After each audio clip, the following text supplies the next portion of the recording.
បើក្បាលវីដេអូជាមួយនឹងម្ហូបថ្មីមើលទៅទំនងអត់មកអីទៅណាមកម្ហូបហ្នឹងចាអញ្ចឹងថ្ងៃហ្នឹងយើងមានឆ្អឹងជំនី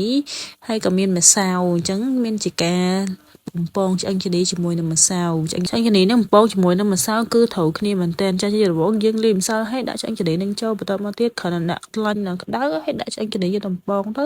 អូខេហើយបើសិនជាខ្លាញ់យើងអត់បានក្តៅទេយើងដាក់បំពងទៅគឺអត់ល្អទេវាអត់ស្រួយល្អអញ្ចឹងដាក់ខ្លាញ់ឲ្យក្តៅយកតែមែនតើក្តៅបន្តមកទៀតដាក់បំពងដាក់ឆ្អឹងជំនីនឹងចូលទៅអូខេស្រួយល្អមែនតើនេះបងប្អូនឃើញក្រៀមល្អហើយលើកមកតំណងមែនតើនេះក្រៀមល្អមែនតើអត់មានស្អិតជាប់ជំពាក់គ្នាទេគឺដាច់ជាមួយគ្នាហើយនឹងស្រួយខាងក្រៅខាងក្នុងទុនឆ្ងាញ់មែនតើបងប្អូនអញ្ចឹងវាមានជាតិវាអត់មានរឹងវាថារឹងពិបាកហូបអត់ទេនេះបងប្អូន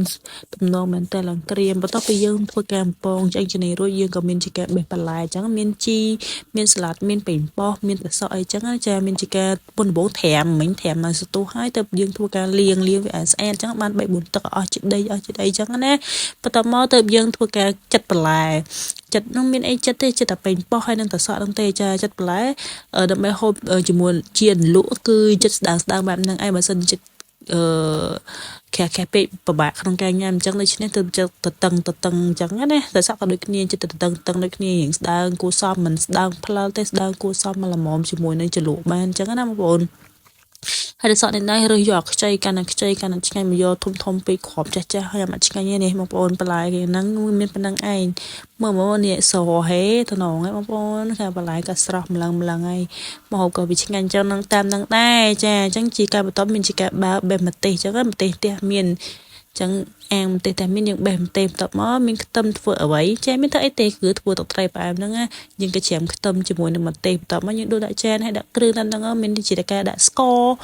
ហើយដាក់ប៊ីចេងហើយដាក់ទឹកត្រីចឹងណាមិញស្ករដល់ប៊ីចេងហើយទៅទៀតដាក់ទឹកត្រីហើយខ្ញុំដាក់នឹងខ្ញុំចេះតែដាក់ស្មានទេហើយរសជាតិប្រៃសាបអីយើងថែមថយតាមនឹងទៅប្រៃយើងថែមទឹកដាំឆ្អិនឲ្យច្រើនតិចហើយដាក់ស្ករដាក់អីថែមអញ្ចឹងណាស្ទើជ្រូកថែមជូរធ្វើអីតាមហ្នឹងទៅហើយសម្រាប់ខ្ញុំថ្ងៃនេះត្រូវដាក់ក្រូចប៉ុន្តែដោយសារក្រូចអត់មានទេអស់ភ្លេចទឹកឃើញតែផ្ទះអស់ក្រូចភ្លេចទិញទៅពេលហើយកន្លែងទៅ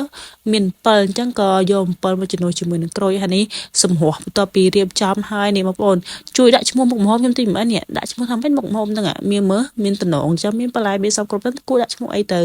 ចាជាកិច្ចការបន្ទាប់ហ្នឹងក៏មានធ្វើអីទេឆ្អិននេះខ្ញុំកាលទៀតញ៉ាំទៅឆ្អិននេះផងទុកចោលហើយអត់ទេឆ្អិនឲ្យធ្វើហត់ចង់ងាប់ញ៉ាំទៅរសជាតិមិនយើងទួយកតាមហ្នឹងទៅចឹងណាចាហើយម្ហូបនេះផងដែរជាសរុបជារួមទៅមិនខ្ញុំជាអ្នកធ្វើទៅចា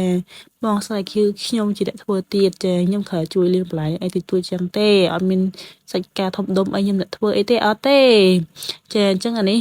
កិច្ចការបន្ទាប់គឺញ៉ាំហើយគឺញ៉ាំទៀតមើលនេះស្រស់ហើយមុនហ្មងញ៉ាំដើម្បីឆ្ងាញ់កុំឲ្យតលន់មុនដំងដាក់សាឡាត់បន្ទាប់មកដាក់សាច់បន្ទាប់មកយើងដាក់សក់ឲ្យដាក់ប៉េងប៉ោះឲ្យមានជាតិខ្លះហើយមានជាតិជូរមានជាតិ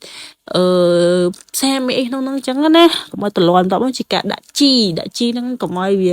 តលន់នឹងឯងកាត់ឆ្អែមកាត់អីចឹងណាហើយបន្ទាប់មកដាក់ទឹកត្រីដាក់អីហើយយើងខ្ចប់ចូលគ្នា